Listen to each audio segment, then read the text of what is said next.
বন্ধুরা সবাই ভালো আছে তো? আজকে এসছি অনেক দিন পরে। আজকে তোমাদের একটা জিনিস বলতে এসছি আমি, যে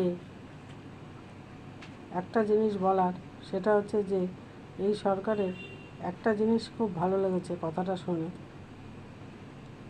যে নিয়োগ যে হবে সরকারি চাকরি যারা যোগ্য, সেই নিয়োগের ক্ষেত্রে কোনো পলিটিক্যাল লোক সেখানে থাকবে না।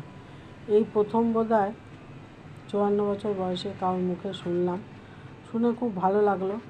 যদি সেটা হয় তো খুব ভালো জিনিস, কারণ শুভেন্দুদা যেটা বলেছেন এটা খুব ভালো কথা। এর আগে কারোর কাছে শুনতে পাইনি। আমি কিন্তু একজন সাধারণ মানুষ, সাধারণ কোনো মা তার ছেলের কাজের জন্য, সরকারি একটি চাকরির জন্য আবেদন রাখছি। স্বচ্ছতার মধ্যে দিয়ে যদি হয় তাহলে অনেক যোগ্য লোক যারা কাজ পাবে।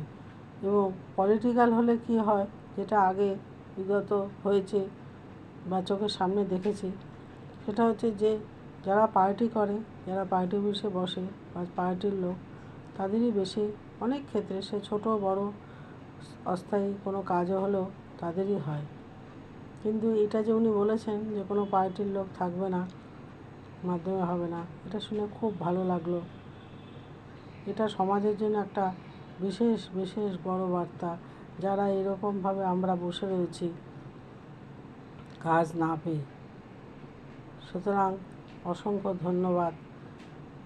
আপনি ভালো থাকুন, সুস্থ থাকুন, সমাজের সেবা এইভাবেই করুন, এটাই আমি আপনার কাছে আশা রাখি।